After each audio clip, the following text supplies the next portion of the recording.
피곤한 시간이지만 또 이렇게 하나님께서 은혜를 주셔서 함께 교회에 대해서 배울 수 있도록 은혜 내려주시니 감사합니다. 내가 원하는 교회, 내가 생각하는 교회가 아니라 하나님이 원하시는, 하나님이 계획하신 교회를 우리가 하나씩 알아가는 귀한 시간 되게 하여 주옵소서. 감사드리옵고 예수님의 이름으로 기도하옵나이다. 아멘. 예, 오늘은 사과 하나 되게 하신 것을 힘써 지키라 라는 과를 살펴보도록 하겠습니다. 에베소서 말씀이 나오는데요. 이것은 이제 뒤에 본문이 나오니까 뒤에 가서 살펴보고 47페이지 밑에 서론 부분을 살펴보겠습니다. 교회는 하나님 나라가 이미 임했음을 드러냅니다. 이거 앞에서 계속 했던 거죠.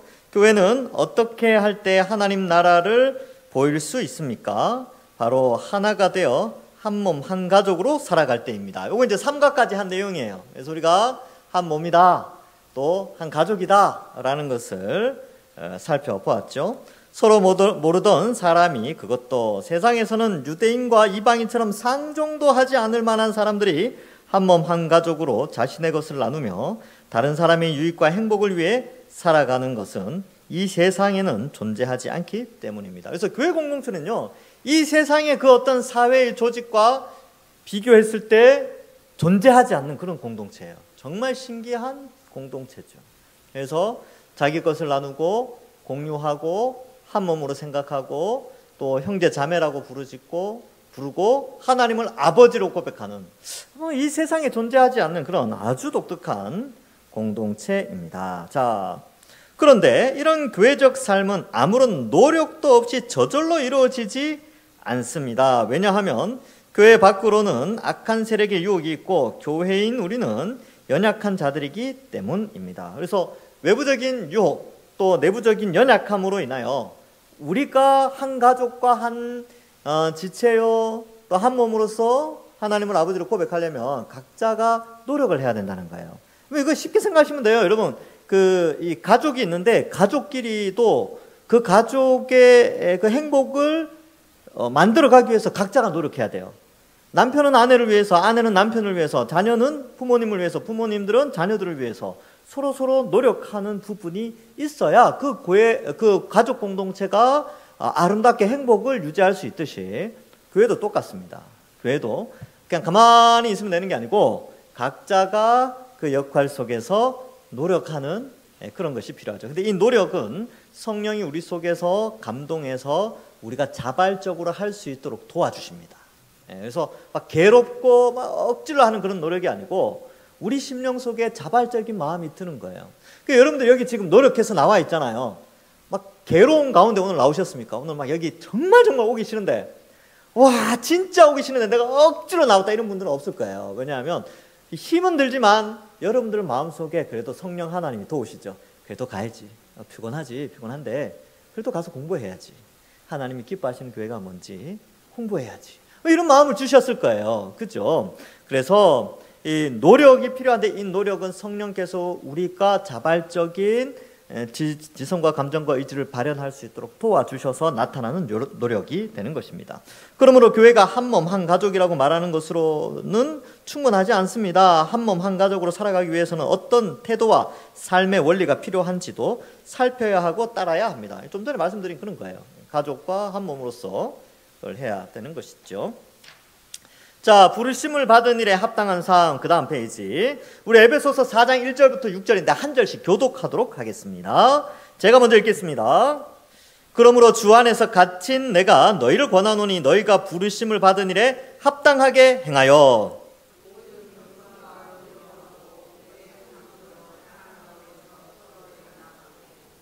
평안에 매는 줄로 성령이 하나 되게 하신 것을 힘써 지키라.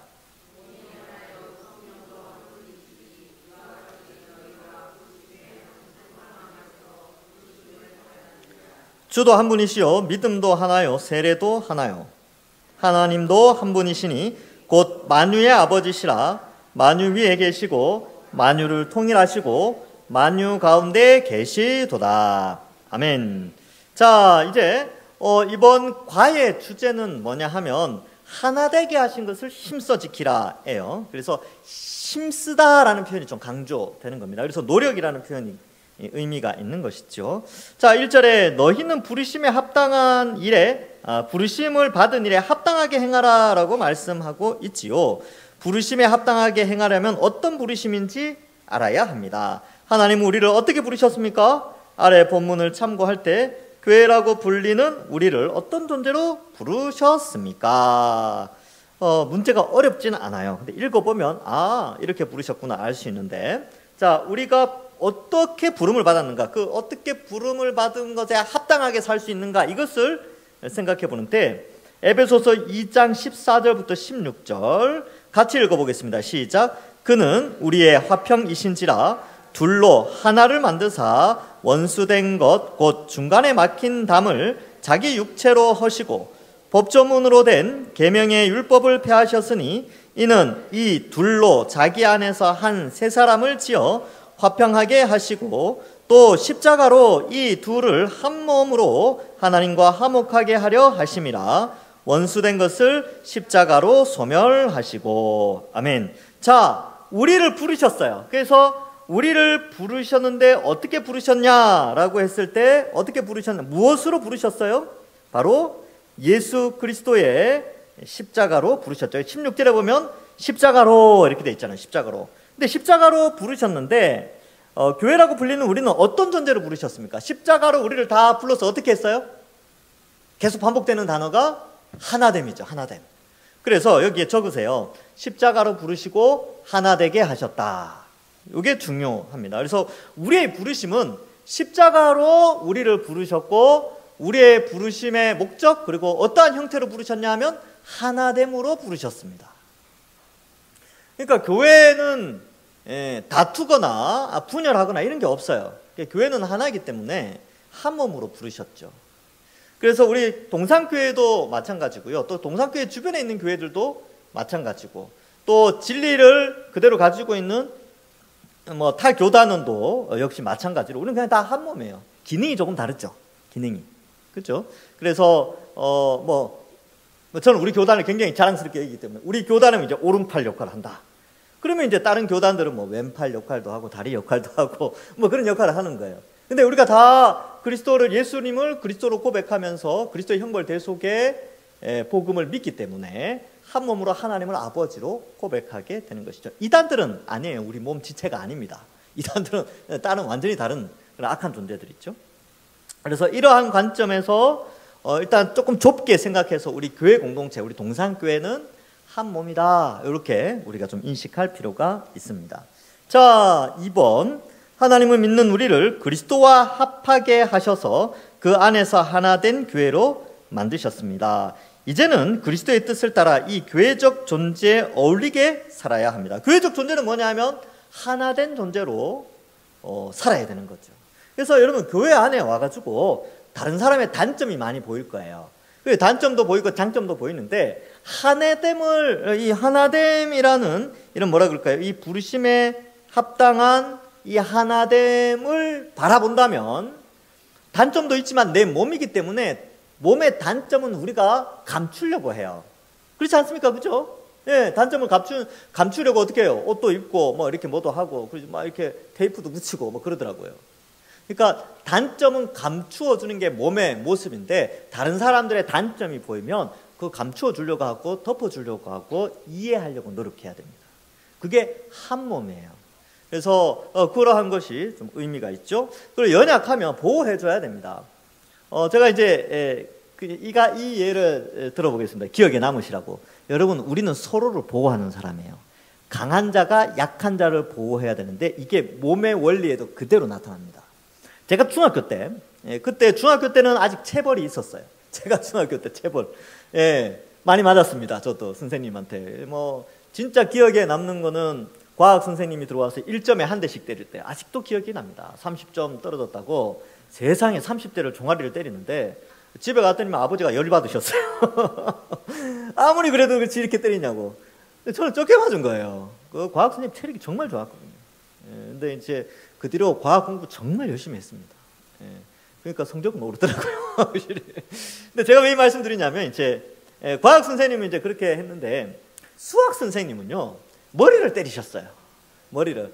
대나무 짝대기 한 요만한 게 있었는데 항상 들고 다니고 지시봉으로 쓰지만 이제 칠판 이렇게 해가지고 칸 4칸으로 나누죠. 문제를 하나씩 씁니다. 그래서 오늘 며칠입니까? 오늘 24일이죠. 4번, 14번, 24번, 34번 나와. 나와서 문제를 푼단 말이죠. 문제를 풀면 제가 이제 잘 푸는 날은 당당하게 뒤돌아서서 자리로 들어가는데 못 풀 때는 이게 식은땀이 납니다. 아, 이거 오늘 한 대 맞게 생겼다. 그래서 이제 딱 틀리잖아요. 딱 돌아서면 어김없이 수학 선생님이 머리를 딱 치려고 하는데 어느 날은 제가 깨가 생겨서 머리를 딱 치려고 하는데 제가 손으로 딱 막았어요. 2대 맞았습니다. 그래서 근데 제가 왜 이야기를 하냐면 제가 생각할 때 머리보다 손이 강하다고 생각을 한 거예요. 그래서 머리를 보호하기 위해서 손이 그 고통을 대신 막은 거죠. 왜? 손은 강하니까 머리보다는. 그래서 외부의 침입이 있을 때 손으로 딱 막아서 머리를 보호하는 게 한몸된 그 몸의 원리입니다. 제가 왜 이 말씀 드리는지 아시겠죠? 여러분, 교회 안에는요 믿음이 강한 자도 있고 약한 자도 있어요. 그래서 로마서 15장에 보면 강한 자들은 약한 자들을 돌보라 이런 표현이 나오는데, 우리가 한 몸이라면 믿음이 강한 사람들 또 중직에 있는 사람들은요 믿음이 연약한 자들, 일반 성도들에 대해서 넓은 마음과 또 그들의 연약함을 알고 그들을 보호해 줄 수 있는 것이 한 몸된 지체의 모습이라는 것이죠. 그래서 여기에서도 하나님은 믿는 우리를 그리스도와 합하게 하셔서 그 안에 하나 된 교회로 만드셨어요. 연약한 사람들 돌봐주고요. 우리도 또 연약하죠. 그 강한 것처럼 보이지만 또 믿음이 강한 중직자라 하더라도요 연약해요. 그러니까 서로 또 격려가 필요한 겁니다. 그런 것이죠. 이제는 그리스도의 뜻을 따라 이 교회적 존재에 어울리게 살아야 합니다. 그래서 그러니까 우리는 모를 때는 이러한 것들을 안 배우면 몰라요. 안 배우면 그게 당연한 줄 아는데 이제 배우고 나면 조금 더 아름다운 교회로, 한몸된 교회로 우리가 발전시켜 나가려고 우리가 먼저 수고하면 되는 것입니다. 밑에서 둘째 줄, 교회로 부르신 부르심에 합당하게 행하는 것으로 하나님이 가장 먼저 말씀하시는 자세는 어떤 것입니까? 이렇게 되어 있죠. 교회로 부르신 부르심에 합당하게 행하는 것으로 가장 먼저 말씀하신 자세, 2절을 한번 봅시다. 2절. 자, 같이 읽어볼까요? 자, 몇 가지가 나오는지 한번 보세요. 시작. 모든 겸손과 온유로 하고 오래 참음으로 사랑 가운데 서로 용납하고. 그러니까 사랑 가운데 서로 용납하는 것은 하나로 봐서 사랑의 마음으로 용납하는 것. 4가지 있죠. 그래서 거기 쓰십시오. 4가지. 모든 겸손, 온유, 오래 참음, 용납. 이렇게 되죠. 그러니까 보세요. 겸손은 뭡니까? 남을 나보다 더 나은 사람으로 여기는 것이죠. 온유는요, 본성을 억누르는, 자제하는 이 능력입니다. 절제하는 능력. 본성을 절제하는 거죠. 그래서 예수님이 온유함의 대명사인데, 왜냐하면 예수님은 하나님이시잖아요. 자기를 반역하고 자기를 죽이려고 하고 자기를 배신하고 이러한 모든 사람들에 대해서 성자 하나님으로서 천군 천사를 보내서 그들을 불태워버릴 수도 있지요.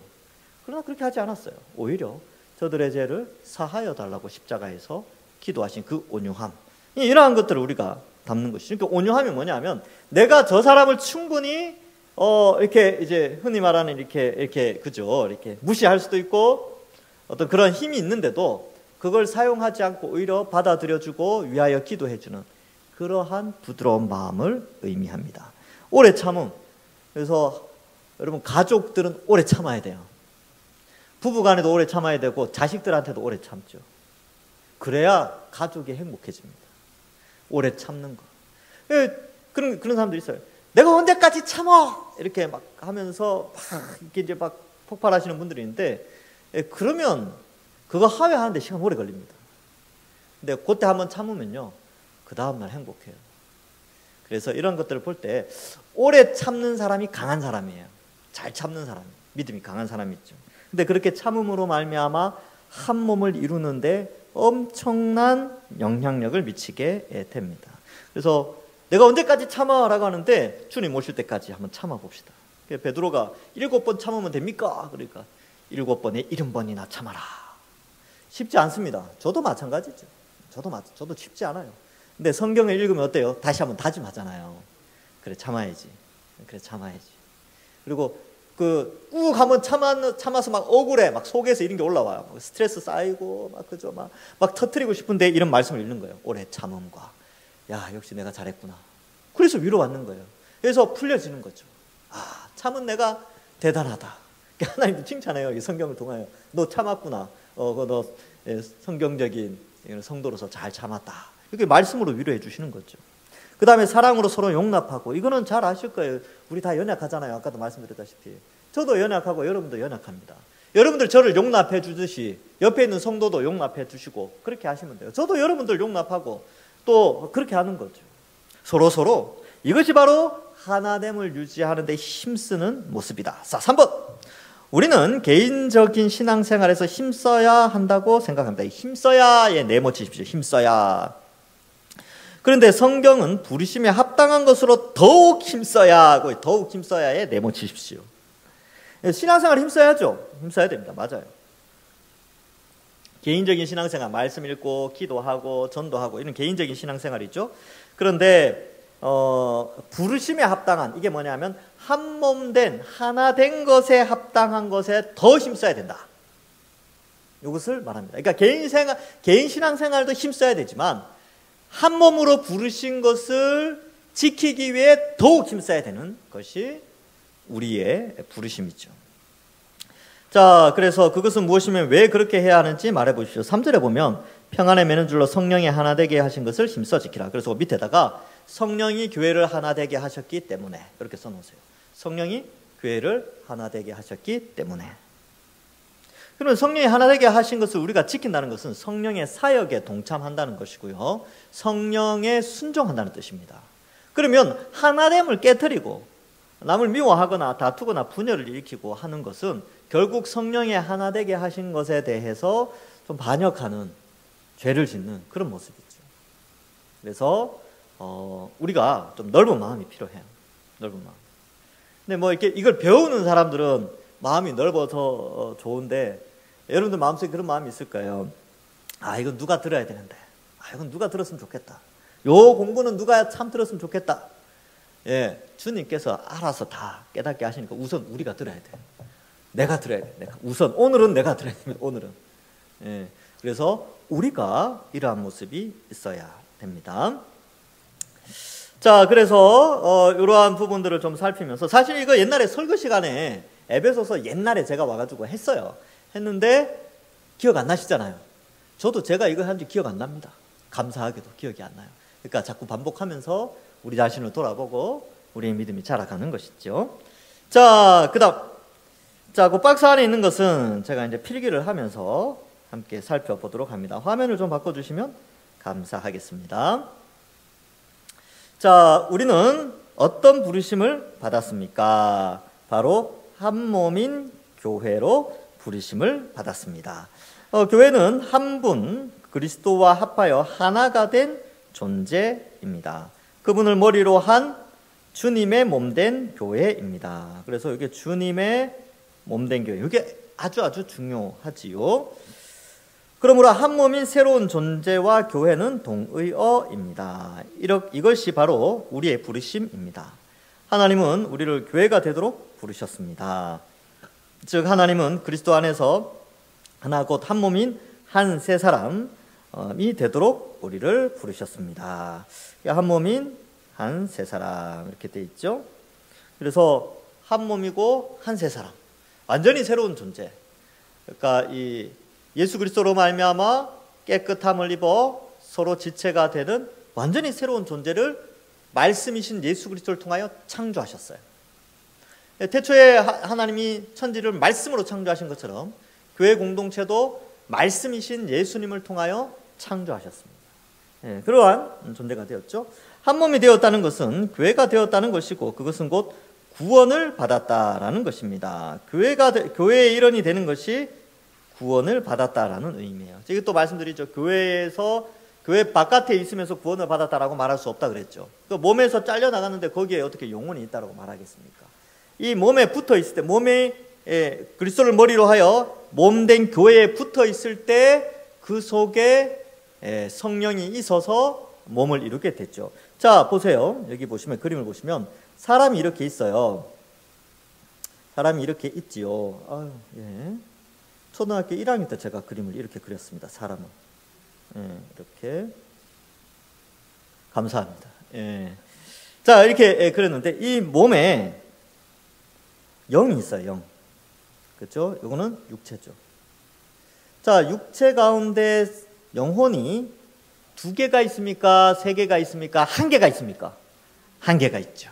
그래서 한 영이 있죠. 한 영이 있죠. 그렇다면 비유로 이제 들어가 봅시다. 그리스도를 머리로 해서 자, 그리스도를 아이고 죄송합니다.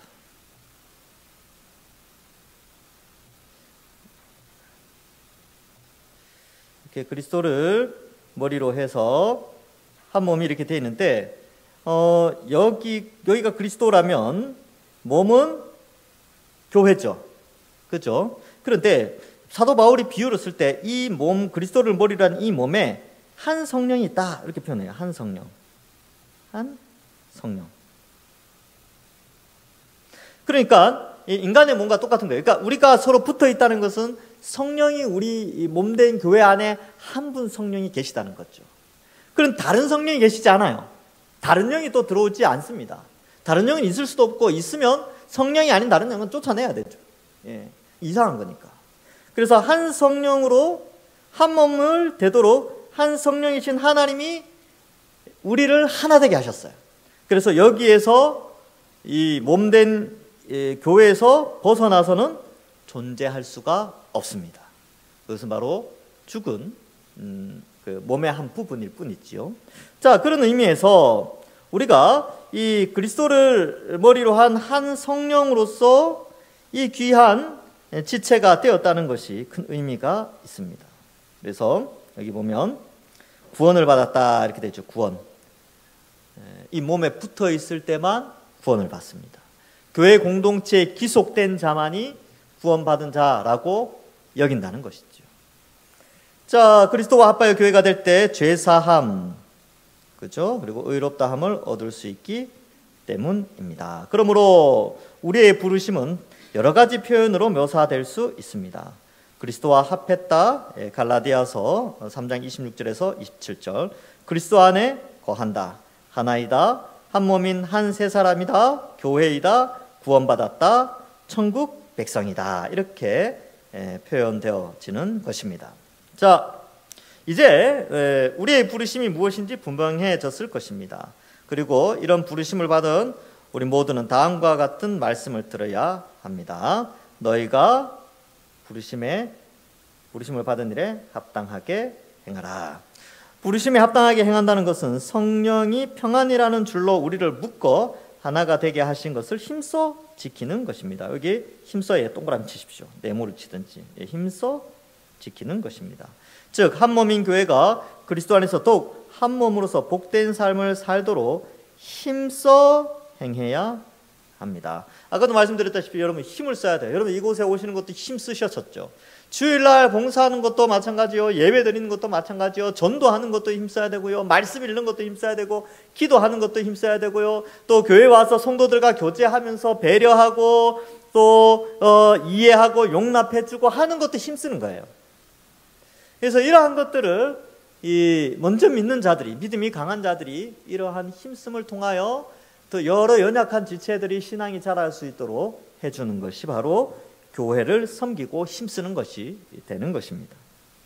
그래서 성경 본문을 자세히 보면 힘써 지키라고 되어 있습니다. 여기서 힘써 지킨다는 것은 한 단어 헬라어 스푸다존 테스인데 이 단어는 서두르다, 열심을 내다, 온갖 노력을 다하다라는 뜻입니다. 그래서 이 마르쿠스 바르트는 이 단어에 대해서 사람 이름이겠죠. 이 단어에 대해서 이렇게 설명합니다. 이 헬라어 동사에 담긴 긴박성을 정확하게 옮기는 것은 거의 불가능하다.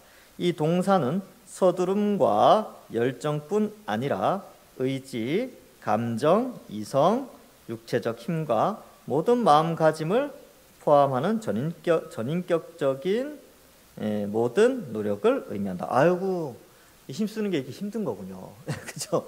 우리가 그냥 내가 좋아서 하고 좀 더 힘들면 내가 관두고 이런 게 아니라 계속해 나가야 되고 의지를 발현해야 되고 애를 써야 되는 그런 부분이 담겨져 있다는 것이죠. 그래서 헬라어 본문에서 발견되는 이 분사의 명령적 어조는 수동적 태도 뭐 이런 표현들이 있는데 몰라도 됩니다.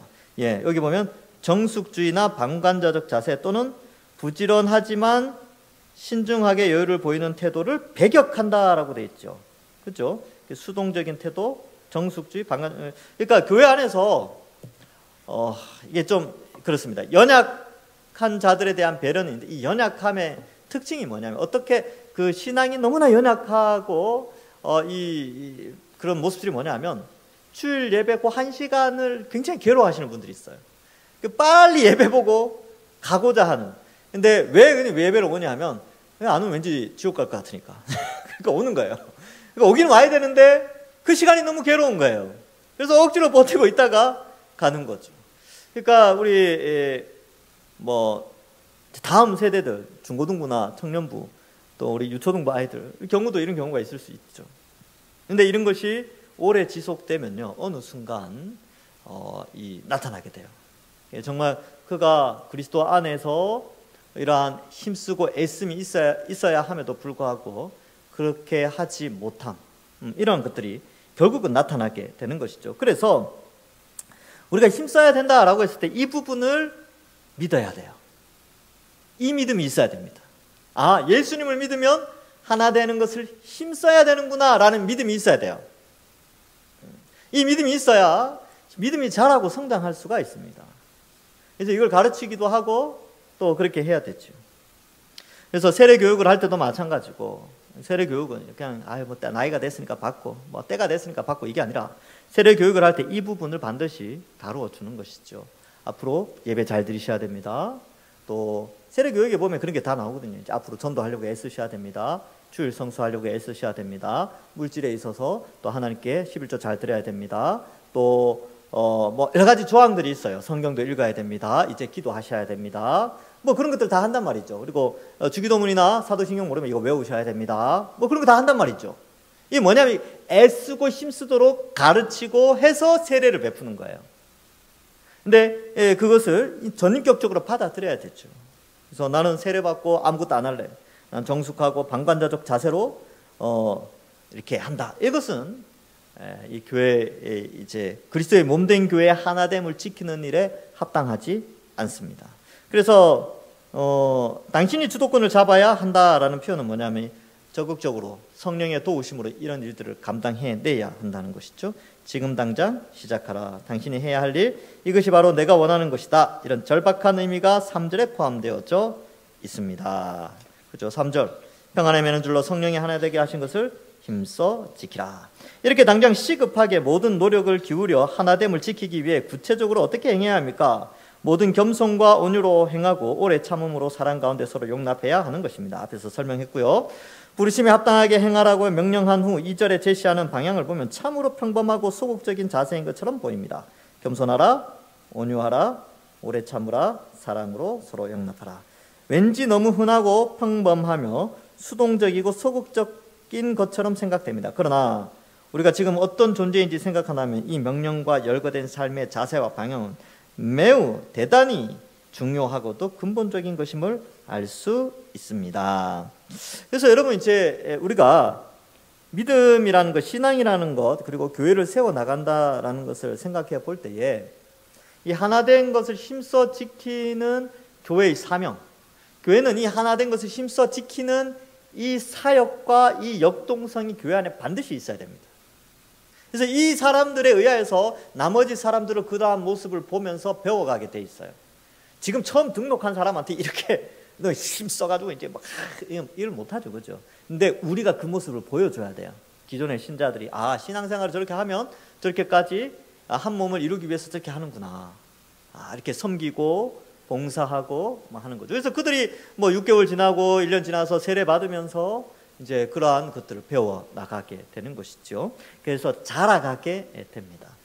그 연수에 따라서 몸이 성장할 때 그 요구되어지는 의지가 있어요. 여러분 초등학교 5학년에게 요구되어지는 삶의 모습과 고등학교 2학년에게 요구되어지는 모습과 대학교 졸업반 청년에게 요구되어지는 모습과 결혼해서 요구되어지는 그 어른의 모습, 뭐 50대, 60대, 70대에 보여지는 그런 사람의 생을 한 살이를 살아가는 그 삶에 있어서 여러 가지 모습 가운데 요구되어지는 삶의 조건들이 있잖아요. 아시죠? 그러니까 요 나이 때는 이런 행동을 하는 게 좀 자연스럽다. 뭐 이런 거 있죠. 예, 그렇죠. 마찬가지로 우리가 한 몸 된 교회 공동체로서 믿음의 연조가 쌓이면 쌓일수록 그 믿음의 연조에 맞는 한 몸됨을 힘써 지키는 그 어떠한 모습이 나타나야 됩니다. 그래야 교회가 제대로 그 몸으로서의 교회가 그리스도의 장성한 분량으로 자라가게 되는 것이죠. 그래서 배우시는 여러분들이 먼저 하고 또 그렇게 할 때 또 다른 사람들도 함께 성장해 가는 것이지요. 자, 우리는 이미 성령으로 하나 된 존재입니다. 성령님은 평화의 줄로, 평화의 줄이죠. 다툼의 줄이 아니라 평화의 줄입니다. 우리를 하나로 묶으셨습니다. 우리는 한 몸이니까 한 영이신 한 성령이 우리 속에 있는 것이죠. 우리는 이미 그리스도 안에서 하나 되어 화평한 관계를 맺고 있습니다. 그것이 바로 교회입니다. 그래서 여러분 교회 오면 화평해야 돼요. 그리고 많은 사람들과 관용해야 되기 때문에 용서의 마음도 있어야 됩니다. 교회 오면 막 저 사람 보면 참 불편해. 나 저 사람 없으면 믿음 생활 잘할 수 있겠는데. 이럴 때 자신이 회개해야 돼요. 왜냐하면 성경은 힘써 지키는 것 중에 하나가 관용하라. 사랑의 마음으로 관용함이 있기 때문에 그렇습니다. 여러분들 마음속에도 여러분 우리 동산교회 안에 누군가가 마음에 좀 걸립니까? 코드가 안 맞는다든지 나 저 사람과 좀 안 맞아. 그런 사람 있을 수 있죠. 워낙 다양한 사람도 있으니까 있을 수 있어요. 그런데 그럴 때 다시 오늘 힘써 봅시다. 사랑으로 관용하자. 그래서 먼저 말 거는 거죠. 먼저 말을 거는 것입니다. 관용하기 위해서. 이 훈련은 교회 안에서뿐만 아니라 일반 사회 속에서도 마찬가지입니다. 일반 사회생활 하실 때 정말 흔한 말로 그 얼굴 꼴이 보기 싫은 사람이 있어요. 근데 사랑으로 관용하는 자세는 뭐냐면 내가 먼저 가서 말 거는 거. 상종하지 않는 게 아니라 한번 훈련해 보십시오. 그 훈련인데 한번 말을 걸어보는 거죠. 예수님 안 믿어서 그렇다. 저 사람도 예수님 믿으면 저렇지 않을 텐데 어떻게 나한테 저렇게 할 수가 있지? 라고 하는데 사랑의 관용의 마음을 가지고 오래 참음으로 겸손 그리고 온유함으로 가서 말을 한번 걸어보시죠. 이거 트레이닝입니다. 훈련하는 거예요. 여러분 그 훈련을 딱 하잖아요. 믿음이 쑥 자란다니까요. 진짜로. 교회 오면요 나를 힘들게 하거나 또 나랑 안 맞는 사람들하고는 아무것도 아니에요. 세상 사람들하고도 그렇게 관용했는데 먼저 말 걸고 이렇게 음료수 사주고 막 그러면서 화해하잖아요. 교회 성도들이라고 뭐가 어렵겠습니까? 그렇게 화평한 관계를 맺고 나아가는데 보통은 믿음이 강한 자가 먼저 손 내밉니다. 그러니까 여러분 믿음이 나는 강하다라고 생각하신다면 먼저 손 내미십시오. 남들이 볼 때는 뭐라 그럴까 좀 바보처럼 보인다 할지라도 그렇게 하는 게 하나님이 기뻐하시는 삶입니다. 그러니까 하나님 그런 모습 보고 막 설레지 않을까요? 우와, 설렘. 자식이 커나가는 걸 볼 때 여러분 설레시잖아요. 손주가 커나가는 걸 보면서 설레죠. 우와, 어떻게 클까? 근데 여러분 이쁜 짓 해보십시오. 그렇죠? 할아버지하고 할머니하고 막 가서 안겨보시죠. 얼마나 설렙니까? 좋죠? 우리 하나님도 똑같아요. 우리가 신앙이 자라가면서 그 신앙에 맞는 행동들을 할 때 하나님은 굉장히 설레하시면서 기뻐하십니다. 자, 그러므로 이미 우리는 하나님 나라의 현신 교회입니다. 그러면 이런 화평한 관계는 바로 앞으로 완성될 하나님 나라에서 누릴 그 축복을 교회를 통하여서 미리 맛보는 그러한 화평이지요. 그러므로 적극적으로 교회를 만들어 가야 한다거나 하나가 되도록 애쓸 필요가 없습니다. 하나님이 이미 다 하나 되게 하셨죠. 하나님이 그리스도 안에서 우리를 위해 다 행하셨습니다. 성경은 그 일에 대한 증언으로 가득 차 있죠. 그러니까 하나 된 것이니까 이미 하나 되었으니까 힘써서 지켜나가기만 하면 된다는 것이죠. 하나님이 이미 우리를 하나 되게 하셨다면 우리의 할 일은 아주 단순합니다. 그것을 믿고 누리며 그 하나됨을 힘써 지키면 됩니다. 그래서 믿고 누리며 힘써 지키면 됩니다. 자, 그런 거 있잖아요. 야, 우리 가족은 이제 하나야가 아니라 이미 하나라니까요. 가족은 원래 하나예요. 그러니까 그 하나됨 가운데 평안할 수 있도록 가족끼리 서로 돌보고 애쓰고 서로 섬기고 이런 것들 있죠. 그러므로 이미 성취된 하나됨을 지키는 가장 강력하고 적극적인 도구는 겸손, 온유, 오래 참음, 사랑으로 서로 용납함. 요 네 가지를 더 많이 있지만 여기에서는 요 네 가지를 특별히 강조합니다. 오늘 저녁에 잘 오셨습니다. 여러분 이 네 가지 한번 잘 기억해 보십시오. 그래서 이것이 있을 때 하나됨을 지킬 수 있다라는 것이죠. 주 안에서 하나님 교회를 지키고 악한 세력으로부터 보호하는 가장 효과적인 방법은 겸손함으로 서로 온유하게 대하고 상대의 약점이나 실수, 허물을 오래 참아주고 용납하며 이 모든 것을 사랑으로 행하는 것입니다. 사랑이죠. 자, 그래서 이러한 것들 누구나 약점이 있습니다. 여러분들도 약점이 있고 저도 제 자신을 돌아볼 때 저의 약점을 제가 알아요. 저도 약점이 있습니다. 그런데 제 약점을 실제적인 제 가족, 저희 아내나 아들이나 약점을 알지만 어때요? 용납해 주잖아요. 그죠? 약점이 드러날 때마다 잔소리해 보십시오. 그게 가족에게 잘 되겠습니까? 근데 약점이 드러나지만 용납해 주는 거죠. 그럴 수 있지. 더 나아지겠지. 위해서 기도해 주고 그러는 것이죠. 우리도 마찬가지죠. 우리에게 다 약점이 있습니다. 근데 어때요? 가족이니까 용납해 주고 이해해 주고 기도해 주는 것이죠. 자, 하나님은 이런 자세로 하나님의 교회를 힘써 지키라고 명령하셨습니다. 이것이 가장 긴급한 일이라고 생각하여 서둘러 남에게 미루지 말고 모든 노력을 다 기울여 겸손, 온유, 오래 참음, 사랑으로 서로 용납함으로 교회를 지키라고 명령하셨습니다. 자, 다시 한번 기억합시다. 첫 번째 뭐죠? 겸손. 두 번째 온유. 세 번째 오래 참음. 네 번째 사랑으로 용납. 자, 다시 이거 암기합시다. 시험은 안 칩니다. 시험은 없습니다. 자, 첫 번째 겸손. 두 번째 온유. 세 번째 오래 참음. 네 번째 사랑으로 용납. 좋습니다. 이 자세를 저 사람이 가지도록 해주세요 이렇게 기도하지 말고 하나님 내가 가지게 해주십시오. 내가 이 마음 가지게 해주십시오. 근데 그거 닮으면요 예수님 닮는 거예요. 머리 대신 예수님의 몸된 예수님의 모양으로서의 교회가 그렇게 되어지는 것이죠. 자, 다른 사람을 귀하게 여기고 인정해 줍시다. 자신을 낮추는 겸손, 우리의 기본적인 자세가 되어야 됩니다. 그래서 겸손이 중요하죠. 그래서 여러분 교회에서도 너무나 인정받으려고 해요. 그러니까 교회에서 너무나 인정에 메말라 있습니다. 그러니까 그 인정받고자 하는 욕구. 우리는 다 그래요, 원래. 칭찬받고자 하는 욕구가 있죠. 그래서 뭐 칭찬은 고래도 춤추게 한다는데, 그래서 우리는 모두 칭찬받는 것에 굉장히 목말라 있는데 사실 그래요. 그건 받아들이셔야 됩니다. 저도 인정합니다. 저도 마찬가지고요. 그렇다 하더라도 우리가 가져야 될 자세는 칭찬받지 못한다 하더라도 겸손의 마음과 온유의 마음과 오래 참음과 사랑의 마음이 있어야 돼요. 나는 인정받지 못하더라도 다른 사람을 인정해주고 높여주는, 이게 바로 겸손입니다. 그래서 인정받으려고 하면 할수록요 불평과 불만이 많아져요. 왜냐하면 남들은 쉽게 나를 인정 잘 안 해주거든요. 왜냐하면 나도 인정을 잘 안 하니까. 잘 생각해보면 이게 이제 여자분들 이제 두 분이 만났어요. 야, 너 오늘 너무 예뻐. 너 오늘 머리 정말 잘 어울려. 그러면 어때요? 상대방도 야, 너 오늘 옷이 너무 이쁘다. 그게 뭐냐면 서로 인정해줄 때 인정해줘요. 근데 딱 만났는데 야, 너 그 귀걸이 오늘 왜 그거 하고 나왔니? 아이, 너 오늘 백이 그 색깔이 그게 뭐니? 그러면 어때요? 듣다가 야, 너는 머리 잘 어울리냐? 너 아유 싸구려 미용실에서 머리 했구나. 그렇게 한다니까요. 이게 뭐냐면 내가 그 사람을 낮게 보고 내가 교만한 위치에서 그 사람을 판단하면 그 사람도 나를 낮게 보게 되고 그러면서 다투게 돼요. 근데 겸손은요 높여주고 인정받게 해주고 서로의 관계를 더 끈끈하게 해주는 것입니다. 그래서 한번 낮아지는 것도 훈련이 필요합니다. 한번 낮아져 봅시다. 낮추는 것이죠. 그래서 남들을 인정해 주죠. 자, 다른 사람에 대해 부드럽고 친절하게 대하는 온유가 우리 일상적인 행동 원리에 되어야 합니다. 특별히요, 이 온유는 리더자에게 굉장히 중요합니다. 그래서 뭐 저도 이게 굉장히 중요하고요. 저도 이제 화를 잘 내면 안 되는데 아직까지는 좀 젊은가 봅니다. 아직 좀 젊어서 더 해야 되는데, 그래서 제가 이제 연세 드신 장로님들 제가 존경하는 이유가 참으세요.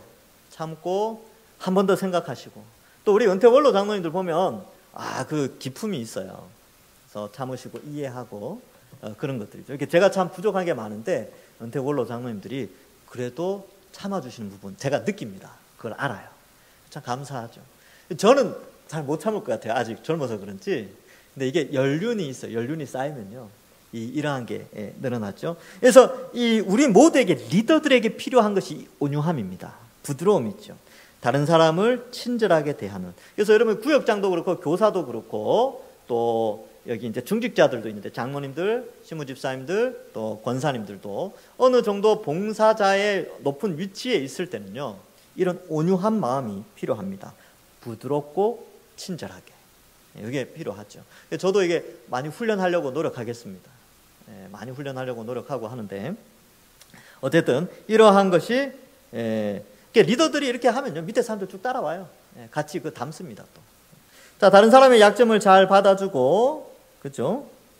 실수에 대해서 화를 내거나 보복하지 않고 오래 참아야 합니다. 보복하지 않고, 이것도 중요하죠. 그래서 내가 어디 가만두나 봐라, 이런 거, 이런 표현 안 써야 돼요. 그리스도인들은 어디 두고 보자, 이런 말 쓰시면 안 됩니다. 두고 보자는 것은 내가 보복하겠다는 것이거든요. 내가 가만히 있나 봐라, 이것도 역시 보복의 마음인데, 예수님처럼 그냥 저들의 죄를 사하여 주옵소서, 이렇게 한번 해봅시다. 그렇죠. 쉽지는 않겠지만, 이런 게 이제 오래 참는 거죠. 오래 참는 거, 오래 참아야 됩니다. 그리고 여러분, 정말 억울할 때는요, 하나님께 맡기십시오. 하나님, 저 이렇게 억울합니다. 하나님, 알아서 해주십시오. 그렇게 하면 이제 하나님이 복수를 해주시는 게 아니라 내 마음에 평강을 주시고, 내가 그렇게 미워하는 그 사람이 불쌍해 보이기 시작해요. 그런 경우가 있습니다. 그러니까 기도하면, 그러니까 그 사람을 보복하거나 그렇게 해서 상황이 해결되는 게 아니라 내 마음을 바꿔 주셔서 해결하게 하시는 그런 경우도 많이 있어요. 하나님의 은혜죠. 그리고 항상 서로를 지체와 가족으로 받아주고 함께 살아가는 용납함이, 여기도 나오죠, 그죠? 용납함이 교회적 삶의 근간이 되어야 합니다. 그래서 가족으로 받아줘야 됩니다. 가족으로 여겨야 돼요. 여러분, 교회 안에서 야, 나 저 사람은 진짜 가족으로 인정 못하겠다, 이런 사람도 가족으로 여겨야 됩니다. 왜냐하면 그 사람을 위해서도 예수님이 그를 구원하시기 위하여 십자가에 달려 죽으셨거든요. 그러니까 그런 사람도 가족으로 여기셔야 돼요. 그러면 가족이 어려움을 당하면 어떻게 해야 되겠습니까? 가족이 어려움 당하고 있어. 도와줘야 돼요. 도와줘야 돼요. 그냥 힘드네. 또 쟤는 왜 저래? 저 사람은 왜 저래가지고 우리를 이렇게 피곤하게 만들어? 이건 가족이 아니죠. 그건 일반 회사나 일반 불신자들의 사회 속에 있는 일이고, 교회는 그렇지 않아요. 교회는 누군가 어렵다 그러면 내가 좀 힘들더라도, 귀찮더라도, 내 경제적인 것들이 손해가 본다 할지라도 도와줘야죠. 협력해줘야 됩니다.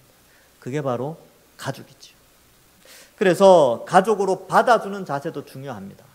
여러분들이 야, 저 사람은 우리 가족 아닌 것 같아, 이런 사람들도 가족으로 받아들여 줘야 되죠. 그 가족으로 받아들였다면 도와줘야 돼요. 방치하는 게 아니라, 유기시키는 것이 아니라, 가족으로 받아들였다면 잘 키워야 되죠. 잘 양육해야 되죠. 그래서 용납함. 근데 참아야 됩니다. 왜냐하면 그런 거 있잖아요. 가족으로 받아들이기 싫을 정도로 나한테 부담이 되거나 힘든 존재이기 때문에 이 용납함, 이게 정말 이게 필요합니다. 쉽지가 않을 테지만 용납해야 되죠. 교회적 삶의 근간이 되어야 한다. 이 모든 것을 사랑으로 행할 때 우리는 드디어 부르심에 합당하게 행하는 것입니다. 그래서 여러분, 교회는 바로 그런 곳이죠. 그래서 누군가가 와서, 이게 이제 초신자들이 와서, 여기는 정말 가족 같다. 내가 여기에 일원으로 된 게 참 행복하다. 이러한 고백이 나올 수 있도록 우리가 함께 해야 돼요. 새 신자가 왔어요. 아무도 인사 안 해. 아무도. 가족이 왔는데 아무도 인사를 안 해.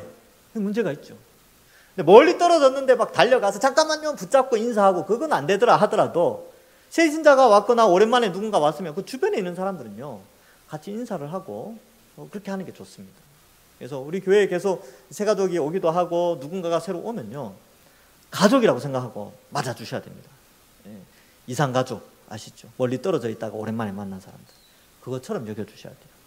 그래서 다는 못하더라도 여기 계신 분들은, 혹시 여러분들 예배 드리다가 새가족이 왔다 그러면 여러분들이 가까이 계시다면 얼른 가서, 아이고 잘 오셨습니다, 너무 반갑습니다, 이름이 뭐라고 하셨죠? 아유 정말 반갑습니다, 이렇게 인사하고 자주 뵀으면 좋겠습니다, 그렇게 해주는 것이 좋습니다.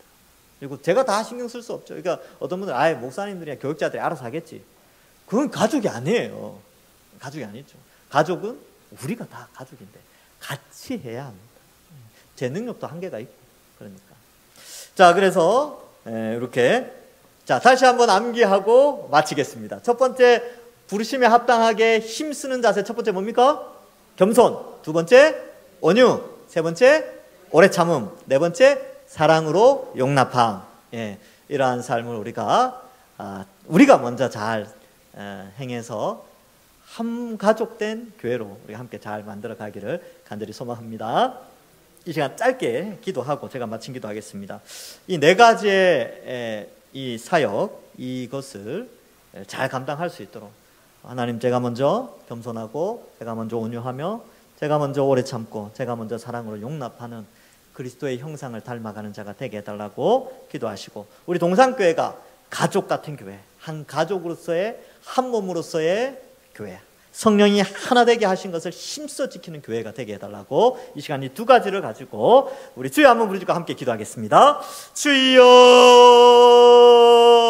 하나님 아버지 은혜를 감사합니다. 우리를 택하여 구원하여 주시고 하나님 앞에 나와 이렇게 함께 기도할 수 있도록 은혜 베풀어 주시니 감사합니다. 아버지, 하나님 오늘 배운 말씀처럼 하나님, 내가 먼저 겸손한 자가 되게 하시고, 내가 먼저 온유한 자가 되게 하시고, 내가 먼저 오래 참으며, 내가 먼저 사랑으로 용납하는 그러한 자가 될 수 있도록 하나님 도와주시옵소서. 하나님, 겸손함이 부족하였습니까? 늘 인정받으려고만 했고 칭찬받으려고만 했던 나의 모습을 용서하시고, 남을 먼저 높여주고, 남을 인정해주며, 남을 칭찬해주고, 남을 나보다 더 나은 사람으로 여기며 아버지 하나님이여 살아갈 수 있도록 주님 도와주시옵소서. 아버지 하나님이여 또한 기도합니다. 온유한 성품을 가지게 하여 주옵소서. 친절하고 부드러우며 남을 이해하고, 또 아버지 하나님이여 하나님 앞에서 정말 리더자로서 그러한 좋은 온유함의 성품을 나타내면서 살아가는 저희들 다 될 수 있도록 하나님께서 함께하여 주실 줄 믿습니다. 아버지 하나님, 또한 아버지여 정말 우리에게 또 나에게 오래 참음의 은혜를 더하여 주시옵소서.